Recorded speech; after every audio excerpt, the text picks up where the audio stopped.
안녕하세요. 저는 식당을 운영하고 있는 50대 자영업자입니다. 여기 올라오는 사연 하나도 빠짐없이 챙겨보는 애청자예요. 오늘은 오랜만에 묵혀뒀던 제 얘기를 하고 싶어 이렇게 글을 쓰게 됐습니다. 가족 때문에 그 누구보다 불행한 삶을 살다 또 가족 때문에 인생 역전에 성공했거든요. 하지만 좋은 일일수록 감춰야 한다고 친한 친구에게조차 이 일을 털어놓은 적이 없네요. 무슨 일인지 궁금하시죠? 그럼 지금부터 천천히 이야기를 풀어나가 볼게요. 요즘 가정에서 학대받는 어린애들 소식이 뉴스에 참 많이 나오잖아요. 그걸 보면 너무 가슴이 아픈데 사실 저도 어릴 때 부모님에게 맞고 살았답니다. 저를 낳아준 엄마는 제가 걸음마를 떼기도 전에 돌아가셨고요. 아버지와 새어머니 밑에서 자랐거든요. 제가 아주 어렸을 땐 물론 구박은 받았지만 맞지는 않았던 것 같아요. 그러나 부모님 사이에서 남동생이 태어나면서 제 지옥도 시작됐죠. 새어머니는 제가 질투로 남동생을 해칠까봐 불안해하셨어요. 남동생이 울길래 가서 안고 달래줬더니 지금 누구한테 손을 대냐면서 제 뺨을 때렸죠. 그게 시작이었어요. 그 뒤로 새어머니는 숙제를 안 했다, 밥을 너무 늦게 먹는다, 동생 분유를 안 챙겼다 등등 갖가지 이유로 저를 때렸습니다. 옆에서 지켜보던 아버지도 말리긴커녕 오히려 같이 때렸어요. 저 같은 구제불능은 맞아야 정신을 차린다면서요. 그 집에서 전 천덕꾸러기에 눈에 가시였습니다. 동생도 자랄수록 저를 우습게 여겼죠. 제가 조금만 자기 말을 안 들어도 너 엄마한테 이른다? 그럼 또 맞을 텐데 괜찮겠어? 하면서 저를 협박하곤 했어요. 그런 상황에서 제가 할 수 있는 건 빨리 어른이 되길 바라는 것뿐이었어요. 성인이 되면 이 지긋지긋한 집구석에서 도망쳐 어디로든 떠날 수 있을 테고 나홀로 평화롭게 살 수 있을 거라 믿었죠. 하지만 폭력의 수위는 나날이 심해졌습니다. 제가 중학교를 졸업할 쯤 어느 날이었어요. 새어머니가 시킨 창고 청소를 하고 있는데 아버지가 부르더군요. 아버지는 농사꾼이었는데 그때가 겨울이라서 일이 많지 않아 술을 자주 드실 때였죠. 아니나 다를까 아버지는 대낮인데도 잔뜩 취해 있었어요. 제게 곁들일 안주가 없다면서 슈퍼에서 좀 사오라고 하더군요. 제가 먹고 싶은 과자도 사라면서요. 난감하더라고요. 새어머니가 자기 돌아올 때까지 창고 청소를 다 끝내놓으라고 한 상태였거든요. 근데 창고가 너무 더러워서 아직 반도 못 끝낸 상태였어요. 망설이던 저는 아버지에게 어머니가 창고 청소를 시켜서요. 이거 다 하고 사드리면 안 될까요? 하고 물었죠. 그러자 아버지는 벌컥 성을 냈어요. 지금 너희 엄마 말이 나보다 우선이라 이거야? 너도 난 무시하냐? 어디 감히 하늘 같은 아버지한테? 아버지 그게 아니라 닥쳐! 넌 역시 좀 맞아야겠다. 아버지는 냅다 상을 엎고는 옆에 있던 빗자루로 저를 때리기 시작했어요. 평소 같으면 서너 대 때리다 멈췄을 텐데 술에 취해서 그런지 정말 마구잡이로 무자비하게 패더군요. 빗자루가 제 머리에 닿는 순간 극심한 통증과 함께 뜨끈한 무언가가 흘러내렸어요. 피였습니다. 그대로 가만히 있다가 아버지가 저를 죽일 것 같더라고요. 저는 아버지를 밀치고 죽을 힘을 다해 대문 밖으로 내달렸습니다. 뒤에서 아버지가 너 거기 안 서! 잡히면 그때 내 손에 죽을 줄 알아! 하고 고함을 질렀지만 멈추지 않았죠. 한동안 제 뒤를 쫓던 아버지는 어느 순간 포기했는지 더는 보이지 않았어요. 그래도 두려운 마음에 계속 앞을 향해 달렸죠. 무의식적으로 살려면 이 동네를 떠나야 한다는 생각을 했던가 봐요. 정신을 차리니 터미널 앞이더군요. 그런데 그동안 모아둔 돈을 전부 두고 나와서 땡전 한 푼 없었죠. 이대로 다시 집에 가는 수밖에 없나? 눈앞이 캄캄하더라고요. 집에 가면 이번이야말로 맞아 죽을 거라는 생각에 절로 눈물이 나더군요. 그렇게 얼마나 울고 있었을까요? 갑자기 웬 젊은 여자 한 분이 제게 다가오셨어요. 예, 너 왜 오니? 저는 흐느끼는 와중에도 차비가 없어서요 하고 말했어요. 그러자 그 여자는 가만히 제 행색을 살피더군요. 피에 젖은 머리카락과 멍으로 얼룩덜룩한 팔다리, 신발은커녕 양말도 못 신은 맨발. 누가 봐도 집에서 급하게 도망친 꼴이었죠. 저는 여자가 저를 경찰서로 데려갈까봐 덜컥 겁이 났어요. 하지만 뜻밖에도 그분은 지갑을 꺼내 제게 10,000원짜리 한 장을 건넸습니다. 어릴 때 내 생각나서 주는 거야. 받아. 어디서든 잘 살고. 생각지도 못한 호의에 얼마나 놀랐는지 몰라요. 제가 멍하니 바라만 보자 여자는 제 손에 억지로 돈을 쥐어줬어요. 그리고는 그대로 떠나버렸죠.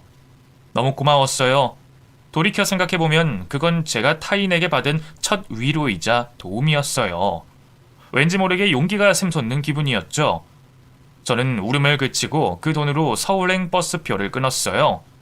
남들처럼 딱히 서울에 대한 로망이 있는 건 아니었어요. 그저 부모님 눈을 피해 살기 위해선 멀고 복잡한 대도시인 서울이 딱이라고 생각해 선택한 거였죠. 서울에 도착하자마자 저는 바로 일자리부터 알아봤어요. 하지만 나이도 어리고 변변한 기술도 없는 제가 할 수 있는 일은 많지 않았죠. 시장 한켠에 있는 국수집에 사정사정해서 간신히 설거지 일을 할 수 있었죠. 쭈그리고 앉아 끝도 없이 밀려오는 더러운 그릇을 씻다 보면 온몸이 성한 곳이 없었습니다. 그래도 나를 때리고 겁박하는 새어머니와 아버지가 없다는 것만으로도 살겠더라고요. 통장도 없어서 현금으로 월급을 받았는데 조금씩 두둑해져가는 지폐다발을 보는 것도 행복했죠. 그 돈으로 저는 작은 사글빵을 얻었어요. 옥탑이라 여름엔 덥고 겨울엔 추운 데다 지저분했지만 그래도 제 몸 하나 누일 공간이 생겼다는데 안도했죠. 그전엔 월세 낼 돈도 없어 찜질방을 전전했거든요. 몇 년 뒤 성인이 된 후로는 제약 없이 더 많은 일을 할 수 있었습니다. 그래도 배운 게 도둑질이라고 처음 일을 국수집에서 해서 그런지 계속 식당만 전전하게 되더군요. 이곳저곳 돌다 제가 정착한 곳은 국밥집이었습니다. 동네 맛집으로 소문나 손님들이 끊이지 않는 곳이었죠. 엉덩이 한번 붙일 틈 없이 바쁘게 일해야 하는 곳이었지만 그래도 급여가 제법 센 편이었어요. 오래오래 일해서 목돈을 마련해야겠다 의지를 다졌죠. 하지만 그런 제 의지는 얼마 못 가 무너졌어요. 그 국밥집에 오는 손님들 질이 너무 나빴거든요. 인근에 공사판이 있어서 노가다 뛰는 사람들이 많이 왔는데 국밥에 술 한잔 걸치면 금세 거칠어졌어요. 야야거리면서 하대하는 건 기본이었고요. 옆에 앉아 술 한잔 따라 부라며 억지를 부리는 사람들도 있었죠. 남자에 대한 면역이 없다 보니 그런 손님들이 오면 참 난감했어요. 그나마 바깥 사장님이 있으면 막아주곤 했지만 없을 땐 알아서 제주껏 피해야 했죠. 그날도 마찬가지였어요. 웬 아저씨 손님이 대낮부터 소주를 2병이나 비운다 했더니만 대뜸 저를 부르더니 자기 옆에 앉으라고 하더군요. 술 좀 따라달라면서요. 저는 여긴 종업원이 술 따르는 곳이 아니에요 하고 말했어요. 그러자 그 아저씨는 뭐? 손님이 따르라면 따르는 거지 왜 말이 그렇게 많아? 하면서 성을 내더군요. 두려운 마음에 카운터를 살폈지만 바깥 사장님은 없었어요. 잠깐 동네 마실이라도 나간 듯 했죠. 그 사이 아저씨는 제 손목을 잡고 억지로 자기 옆에 앉히려 했습니다. 이리 와서 좀 앉아봐. 오빠가 용돈 주면 되잖아. 어? 이러지 마세요. 참 더럽게 비싸게 구네. 남자 손 한 번 못 잡아본 여자처럼 왜 이래? 왈칵 눈물이 쏟아지려던 때였어요. 갑자기 뒤에서 웬 남자가 그만 좀 하시죠 하고 끼어들었습니다. 마치 구세주 같았죠. 누군가 했더니 혼자 와서 조용히 식사를 하고 있던 젊은 남자 손님이었어요.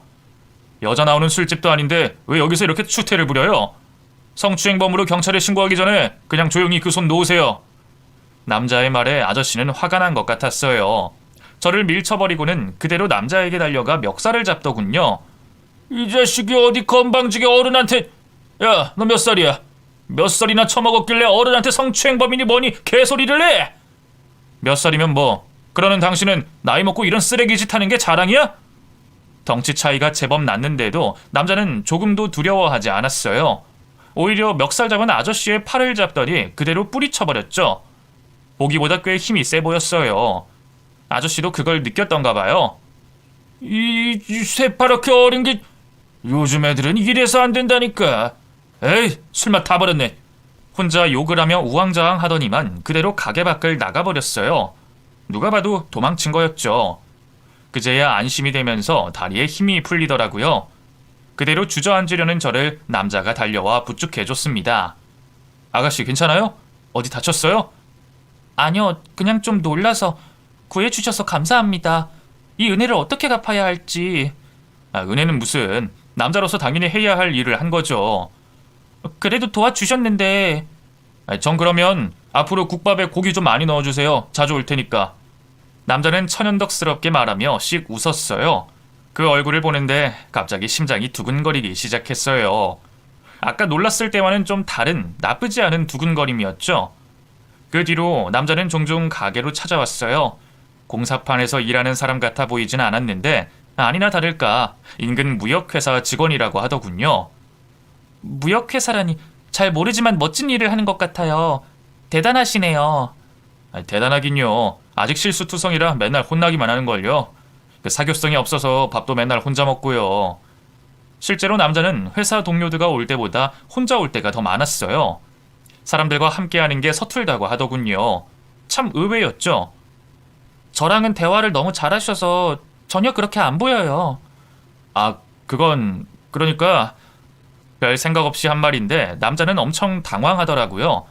귓볼까지 새빨개져선 말을 채 잊지 못하더니 갑자기 뜻밖의 말을 하더군요.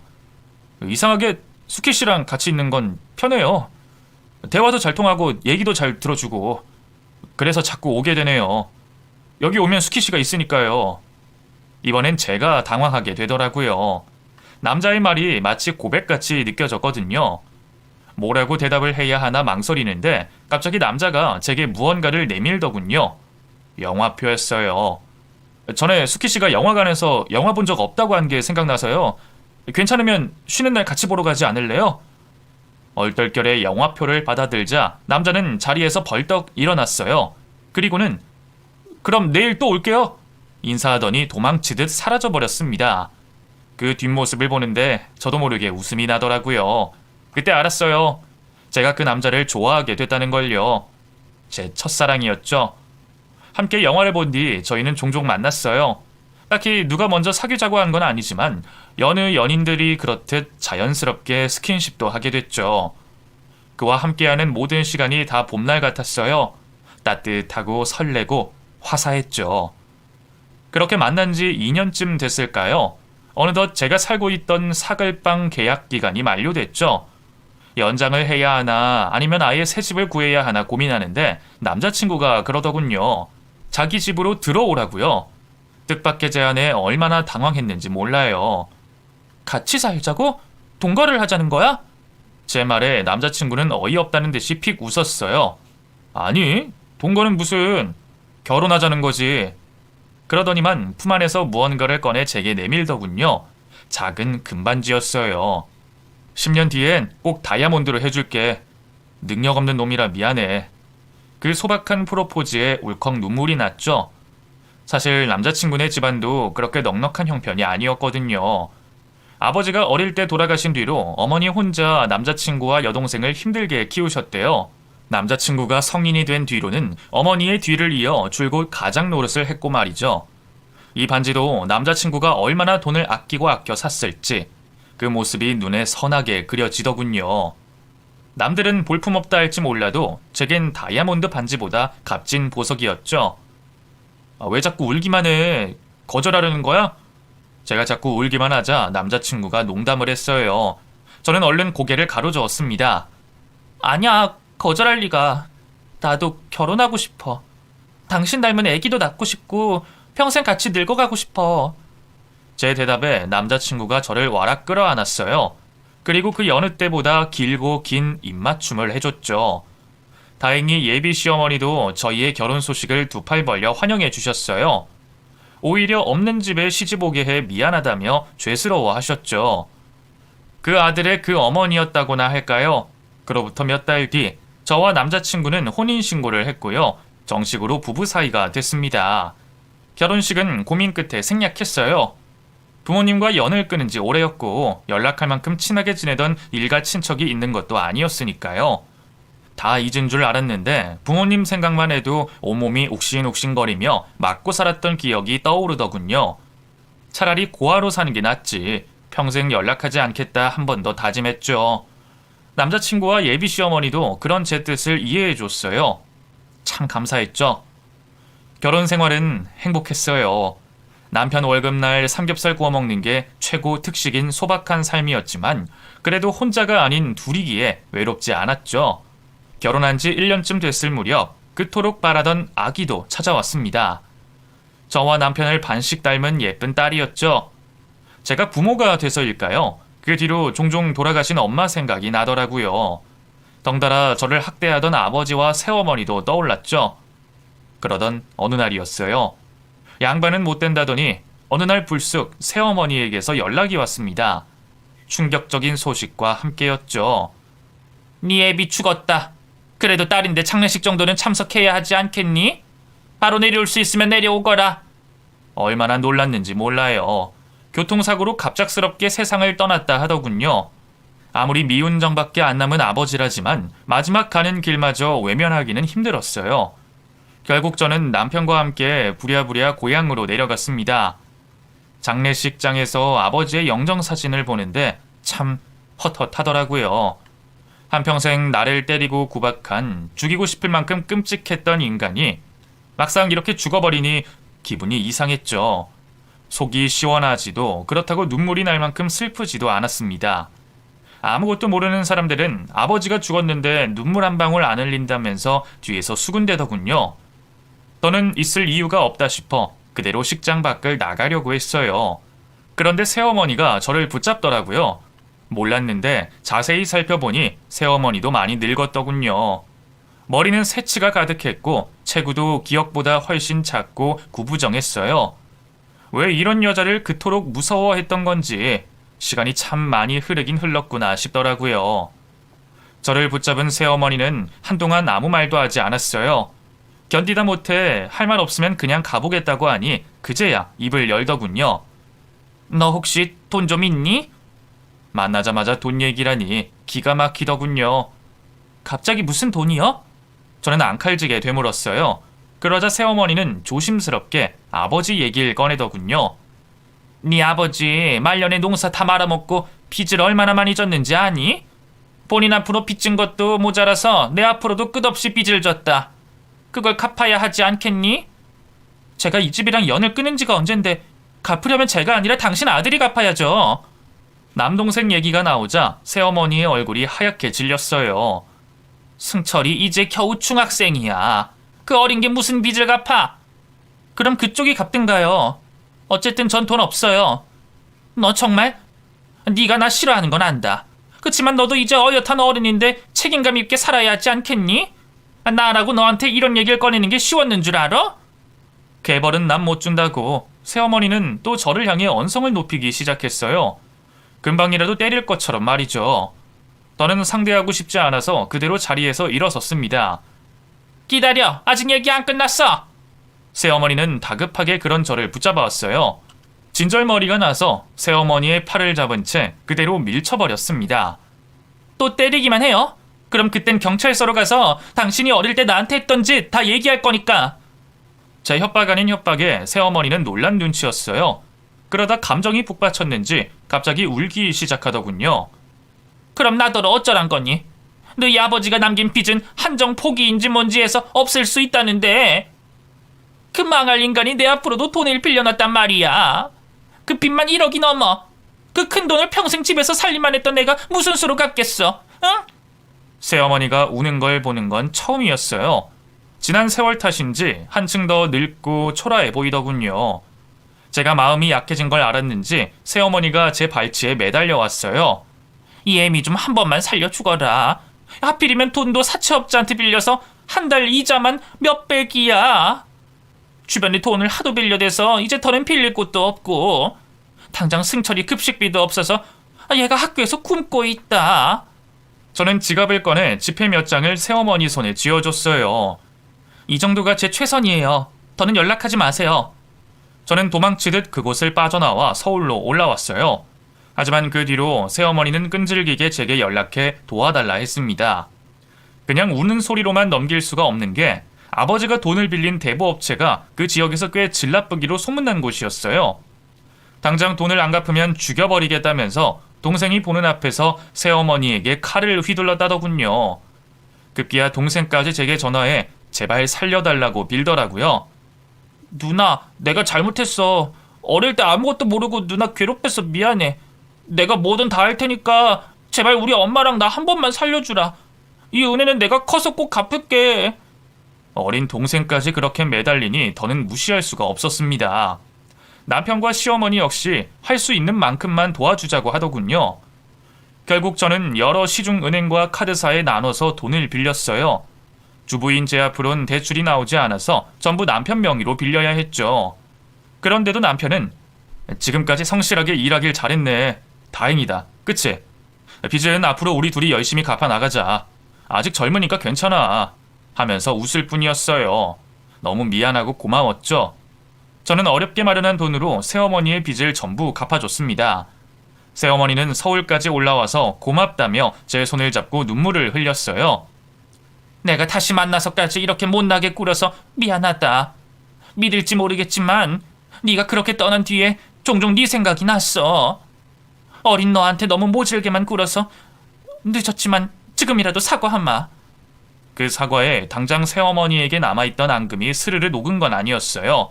그래도 지난날에 불우했던 제 과거를 조금은 보상받은 기분이었죠.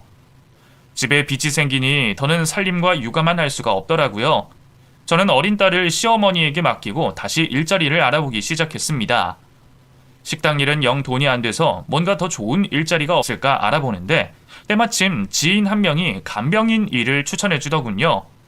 요양사와 달리 자격증도 필요 없고 돈도 많이 준다면서요. 저는 바로 지인이 소개해준 인력사무소로 갔습니다. 젊은 데다 식당 경력도 있어서 그런지 바로 한 병원에서 일을 시작할 수 있었죠. 힘들 거라고 어느 정도 각오는 했는데 예상보다 훨씬 더 힘들더라고요. 간병인을 쓸 정도면 몸을 못 가눌 정도로 중병인 환자들이 대부분인데 옆에서 이동할 때나 밥 먹을 때 수발드는 건 물론 대소변까지 받아야 할 때도 있었죠. 또 정신이 온전치 못한 분들도 많아서 머리카락을 잡고 때리거나 폭언을 하는 분들도 많았어요. 그래도 이를 악물고 버텼어요. 저 때문에 남편이 지게 된 그 억대 빚을 생각하면 그럴 수밖에 없었죠. 그러던 어느 날이었어요. 평소처럼 간병 일을 마치고 퇴근하는데 인력사무소에서 연락이 왔죠. 무슨 일인가 했는데 혹시 입주 간병을 할 생각은 없냐고 하더군요. 암에 걸린 할머니 한 분이 숙식 간병인을 구하는데 보수가 꽤 세다면서요. 들어보니 제가 받고 있는 돈의 무려 3배였어요. 게다가 병원에서 일하는 것보다 훨씬 몸이 편할 거라고 하더군요. 하지만 아무래도 딸과 남편만 두고 그 집에 들어가 살아야 한다는 게 마음에 걸렸어요. 제가 망설이자 사무소 사장님은 끈질기게 설득했습니다. 아유, 가난 말기라서 어차피 얼마 못 사실 거야. 뭐 길어야 6개월? 어차피 단기니까 잘 생각해봐. 그 할머니가 좀 성미가 까탈스러워서 일 잘하는 사람이 필요한데 거기서 계속 수키 씨를 원하네. 저를 원한다고요? 저를 어떻게 알고요? 소문을 들었나 보지. 수키 씨 나름 이 동네에서 일 잘한다고 유명하잖아. 알겠어요. 생각해 볼게요. 저는 집에 돌아가자마자 남편과 상의했어요. 남편은 늘 그렇듯이 제 선택을 존중하겠다고 하더군요. 혹시 진이 때문에 그런 거면 걱정하지 마. 내가 잘 돌볼게. 요즘 토요일 출근도 잘 안 해서 주말엔 어머니한테 안 맡기고 내가 돌볼 수 있을 거야. 그러니까 그게 당신 몸에 좀 더 편한 일이면 그걸 했으면 좋겠어. 남편의 배려에 눈물이 핑 돌았어요. 고민 끝에 저는 제안을 받아들였고요. 간병할 뿐 집이 있는 교회로 떠나게 됐습니다. 처음 그 집에 도착했을 때 얼마나 놀랐는지 몰라요. 정원과 수영장이 딸린 3층짜리 대저택에 그 안을 가득 채운 값비싼 가구며 골동품까지 부자라는 말을 듣긴 했지만 상상 이상이더군요. 가정부 아주머니의 안내를 받아 만난 할머니는 생각보다 정정했어요. 헬쑥하긴 했지만 죽을 날을 받아둔 암 환자처럼 보이진 않았죠. 이름이 수키라고 했나? 참 예쁘게도 생겼네. 앞으로 잘 부탁해요. 무엇보다 까탈스럽다는 사무소 사장님의 말과 달리 할머니는 몹시 자상했어요. 어지간한 건 본인이 다 직접 하시려고 해서 제가 하는 일은 끼케야 옆에서 책을 읽어드리거나 같이 산책을 하는 게 전부였죠. 너무 편하게 돈을 번다는 생각에 죄책감이 들 정도였어요. 안 되겠다 싶어 가정부 아주머니를 도와 집안일이라도 하려고 했죠. 하지만 할머니는 그마저도 못하게 했습니다. 됐어. 일하는 사람 따로 있는데 자네가 뭐하러 그런 걸 해? 저도 일하는 사람이에요, 할머니. 간병인으로 온 건데 할머니가 간병 일은 하나도 안 시키시니 어째요. 이런 거라도 해야 돈값을 하죠. 그냥 이렇게 옆에서 노인네 대화 상대만 해줘도 충분해. 할머니는 제 이야기 듣는 걸 좋아했어요. 딱히 이야기꾼은 아니라 그저 제 남편이나 딸 얘기를 늘어놓는 게 고작이었지만 그것만으로도 좋아하셨죠. 또 어쩌다 홍삼이나 고기 같은 귀한 선물이 들어오면 전부 제게 줬어요. 자긴 이제 늙어서 필요 없다고 저나 먹으라면서요. 그런 할머니의 호의에 저도 점점 마음이 열렸습니다. 단순히 일적으로 만난 환자가 아니라 오래전부터 알고 지낸 이웃집 할머니처럼 느껴지더라고요. 그런데 그게 집에 가끔 들르는 할머니의 친척들 눈엔 보기 좋지 않았나 봐요. 특히 할머니의 조카라는 분이 못마땅해 했죠. 아니, 입주 간병인이면 돈도 많이 받을 텐데 일 좀 해요. 아니, 보면 허구한 날 고모랑 앉아서 수다나 떨고 있네.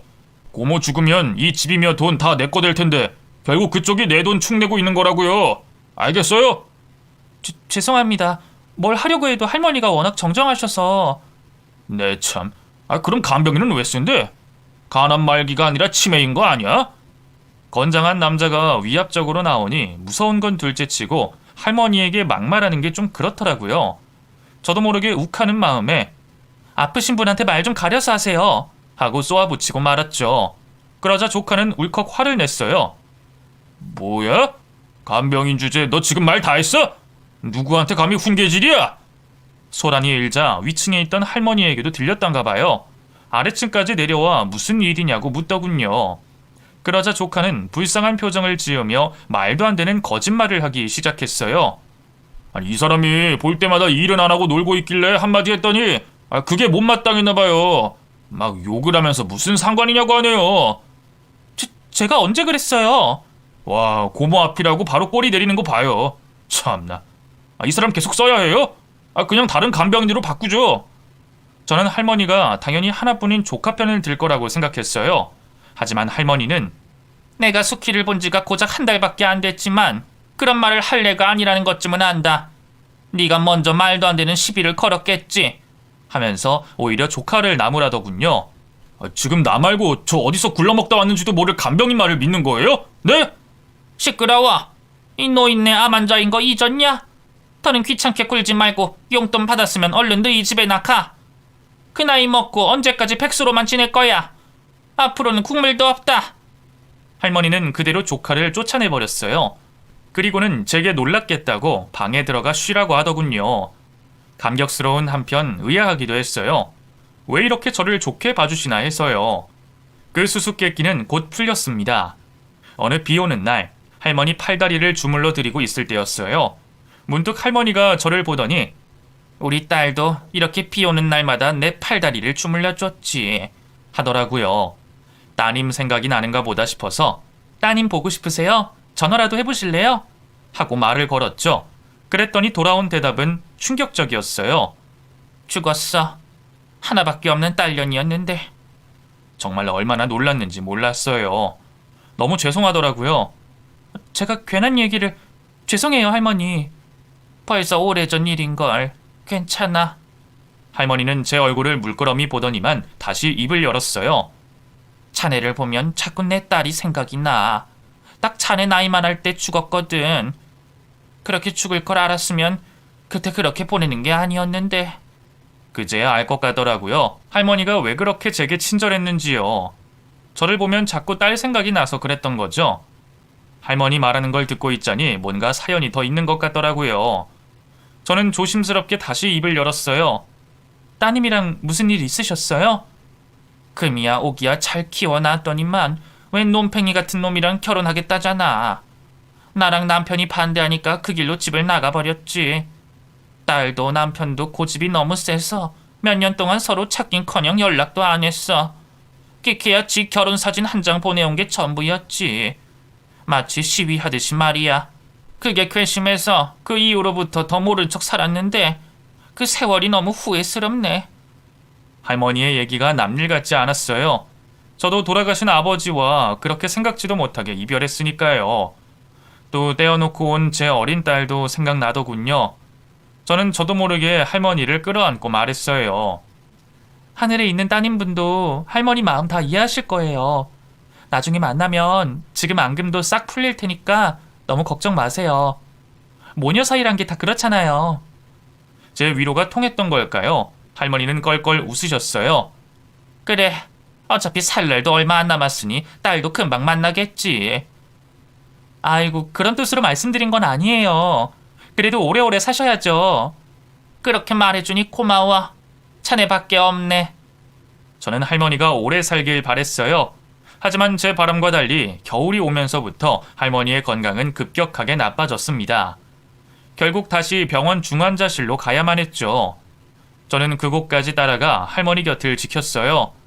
그 연세에 항암 치료도 더는 힘들어서 그저 편하게 눈을 감길 기도하는 수밖에 없었죠. 그렇게 일주일쯤 지났을까요? 정신이 좀 맑아지셨는지 할머니가 몸을 일으켜 앉으셨어요. 그리고는 제게 말하더군요. 자네, 나 죽으면 내 서랍 안에 좀 정리해줘. 뜬금없는 부탁에 저는 어리둥절해했어요. 서랍이요? 서재 책상에 붙어있는 작은 서랍이 있잖아. 그 열쇠는 내가 늘 침대 베개맡에 넣어두니까 나중에 나 죽거들랑 가서 열어봐. 그럼 그 안에 사진이 한 장 있을 텐데 그걸 내 납골당에 좀 놔줬으면 좋겠어. 네, 그렇게 할게요. 걱정 마세요. 무슨 사진인지 궁금했지만 더는 묻지 않았어요. 할머니의 얼굴이 꽤 쓸쓸해 보이는 게 뭔가 사연이 있겠다 싶었거든요. 그리고 그날 새벽, 할머니는 잠이 들듯 편안하게 눈을 감으셨어요. 고작 3개월 남짓 함께했을 뿐이지만 그새 정이 많이 들었던가 봐요. 마치 친할머니가 돌아가신 것처럼 눈물이 나더군요. 장례까지 치르고 집에 돌아와 제 짐을 정리하는데 문득 할머니의 마지막 유언이 생각났죠. 죽으면 서랍 안을 정리해달라고, 그리고 거기 있는 사진 한 장을 납골당에 가져다 달라고 했던 게 말이죠. 저는 부랴부랴 서재로 올라갔어요. 그리고 열쇠로 잠겨있던 서랍을 열었습니다. 서랍 안은 생전 할머니의 성품처럼 간결하고 깨끗했어요. 수첩, 필기구, 몇 장의 편지, 그리고 사진 한 장이 뒤집어진 채 놓여 있었죠. 할머니가 말한 사진이 이건가? 별 생각 없이 사진을 확인한 저는 그 자리에서 입을 틀어막고 말았습니다. 너무 놀라서 비명이 나올 것 같았거든요. 그 사진은 저도 익히 잘 알고 있는 거였어요. 왜냐하면 저희 부모님의 결혼 사진이었거든요. 죽은 엄마와 아빠의 젊을 적 얼굴을 보고 있자니 소름이 끼쳤어요. 도대체 이게 어떻게 된 일인지 알 수가 없었죠. 저는 할머니의 유언도 잊고 그 자리를 도망치듯 빠져나왔습니다. 너무 무서웠어요. 그럴 때 생각나는 건 역시 남편뿐이더군요. 저는 바로 집으로 달려가 남편을 만났죠. 당신 왜 그래? 무슨 일 있어? 저는 남편에게 횡설수설 있었던 일을 설명했어요. 용케 알아들은 남편이 같이 가서 확인해보자고 하더군요. 아마 당신이 잘못 본 걸 거야. 거기 당신 부모님 사진이 있을 리가 없잖아. 그렇겠지? 내가 요즘 잠을 통 못 잤어서. 얼른 가서 정리하고 오자. 내가 같이 갈게. 저는 남편과 함께 다시 할머니 집을 찾았어요. 곧장 서재로 가서 서랍을 열었는데 제 차 사진을 봐도 저희 부모님의 결혼 사진이 분명했습니다. 아니야 여보, 확실해. 이거 우리 엄마랑 아버지 맞아. 그쯤 되니 남편도 뭔가 이상하다 싶었나 봐요.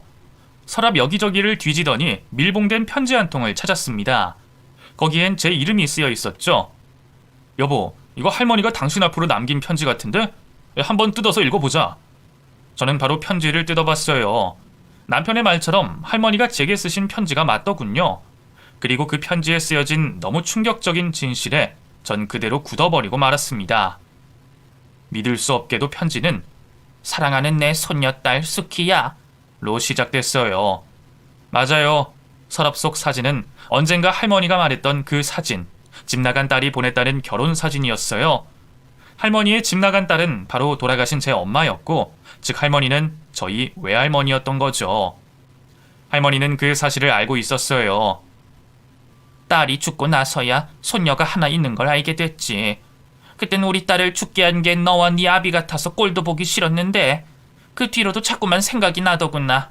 그래도 늙은이의 고집으로 끝끝내 모른 척하고 살았는데 안 걸려 얼마 못 산다는 말을 들으니 제일 먼저 숙인 네 생각부터 나더구나. 할머니는 그렇게 일부러 저를 수소문해서 직접 간병인으로 고용한 거였어요. 어쩐지 저를 콕 집어 지명한 게 이상하다 싶었는데 그런 속사정이 숨어 있었던 거였죠. 할머니는 본인이 외할머니라는 걸 몇 번이나 밝히고 싶었는데 용기가 나지 않았다고 하더군요. 어차피 곧 죽는 마당에 괜한 상처만 주게 될 것 같다고요. 더 충격적인 일은 거기서 끝이 아니었습니다. 할머니는 이날 이때까지 어린 손녀를 홀로 내버려 둔 게 참 죄스러웠던가 봐요. 제가 그리 넉넉하지 못하게 사는 걸 보니 더 마음이 아프셨고요. 믿을 수 없게도 할머니는 죽기 전 마지막 선물로 본인의 모든 유산을 다 제게 물려주고 싶다고 하더군요. 이 할미의 처음이자 마지막 선물이라고 생각하거라. 어차피 내가 죽으면 제1순위 상속인은 숙인 너야. 당연히 받아야 하는 거니 부담 갖지 말거라. 아마 며칠 후에 내 변호사가 찾아갈 테니 너무 놀라지 말거라. 너랑 함께하는 지난 3개월이 참 행복했다. 나 없이 애미 없이도 착하고 어질게 자라줘서 고맙다. 할머니가 쓴 편지의 마지막 문장까지 읽었을 때도 여전히 저는 멍한 상태였어요. 현실감이 하나도 없었죠. 당신 괜찮아? 일단 집으로 돌아가자. 아마 남편이 없었으면 저는 그 자리에서 어떻게 돼버렸을지도 모르겠어요. 저는 남편의 손에 이끌려 집으로 돌아왔어요. 그리고 충격적인 진실에 몸이 놀란 건지 사흘 밤낮을 알아 누웠습니다. 그로부터 며칠 뒤 할머니 말씀처럼 변호사 한 명이 찾아왔어요. 제가 상속받게 될 유산만 수십억에 달하더군요. 도저히 믿을 수가 없었죠. 이 사실을 알게 된 할머니의 친척들 몇 명이 이건 말도 안 된다면서 저더러 사기꾼이라고 난리를 쳤어요. 특히 할머니의 조카는 저를 직접 고소까지 했죠. 너 내가 처음 볼 때부터 수상하다 했어. 애초에 우리 고모 재산 노리고 접근했던 거 모를 줄 알아? 두고 봐. 내가 반드시 너 콩밥 먹일 테니까. 내 피 같은 돈을 너한테 뺏길 것 같아? 그 모습을 보고 있자니 참 기가 막히더군요. 그저 돈. 고인에 대한 애정이나 슬픔 같은 건 조금도 찾아볼 수가 없었죠. 저는 이번에도 지지 않고 대거리를 했어요. 저는 그저 할머니의 유언대로 당연히 제가 받아야 할 돈을 받는 것뿐인데 제가 콩밥을 왜 먹어요? 먹는다면 필요할 때만 찾아와서 할머니 돈을 뜯어간 기생충 같은 당신이 먹어야죠. 안 그래요? 뭐? 기생충? 너 말 다 했어? 왜요? 한 대 치기라도 하게요. 그러세요. 그럼 진짜 콩밥 먹일 수 있을 것 같은데? 저야 환영이죠. 제 말에 조카는 저를 차마 때리지도 못하고 이만 갈았어요. 그러더니 두고 보자며 그대로 사라져버렸죠. 하지만 하나도 무섭지 않았어요. 결국 조카는 저를 고소했지만 재판이야 당연히 저의 승리였죠. 친자검사 결과 저는 할머니의 친손녀가 맞았거든요. 급기야 조카는 억울하다면서 내 돈 내놓으라며 저를 찾아와 행패를 부렸습니다. 저는 할머니의 변호사였던 분의 도움을 받아 접근금지 처분을 걸었어요. 다행히 받아들여졌고 외가에선 그 조카를 해외로 보내버렸습니다. 할머니 재산이 다 제 손아귀에 있으니 눈치를 볼 수밖에 없었겠죠. 재판이 끝나고 모든 상속 절차가 마무리된 뒤 저는 할머니를 다시 찾았어요. 그리고 할머니의 마지막 유언대로 납골당 자리에 부모님의 사진과 제 사진을 놓아드렸죠. 할머니와 함께했던 지난 3개월이 아득히 먼 꿈처럼 느껴지더군요. 왜 진작 제게 진실을 말해주지 않은 건지 원망스럽기도 했지만 할머니 마음이 이해가 안 가는 건 아니었습니다. 건강하고 정정하셨다면 말씀하셨겠죠. 하지만 할머니는 그때 시한부 선고를 받은 암 환자였으니까요. 곧 이별하게 될 텐데 혈육이라는 걸 내세워 더 상처를 주는 건 아닐까 걱정이 됐던 거겠죠. 그 뒤로 저는 잘 살고 있어요. 할머니가 물려주신 유산으로 빚을 다 갚고 지금은 남편과 작은 식당을 운영하며 살고 있습니다. 평생 편하게 놀고 먹을 수 있을 만큼 큰 돈이 생겼지만 남편도 저도 너무 욕심은 부리지 않으려고 해요. 뒀다가 정말 필요한 일이 있을 때만 쓰려고 합니다. 어려운 이웃들을 위해 상당 부분 기부도 많이 했네요. 설마 제가 남에게 베풀며 살 수 있는 날이 올 거라고는 꿈에도 생각하지 못했어요. 역시 한 치 앞도 모르는 게 사람 인생인가 봅니다. 그러니 지금 힘들게 살고 계신 분들이 있다면 희망을 잃지 말고 앞으로 나아가시길 바랍니다. 긴 얘기 들어주셔서 감사합니다. 모두 건강하세요.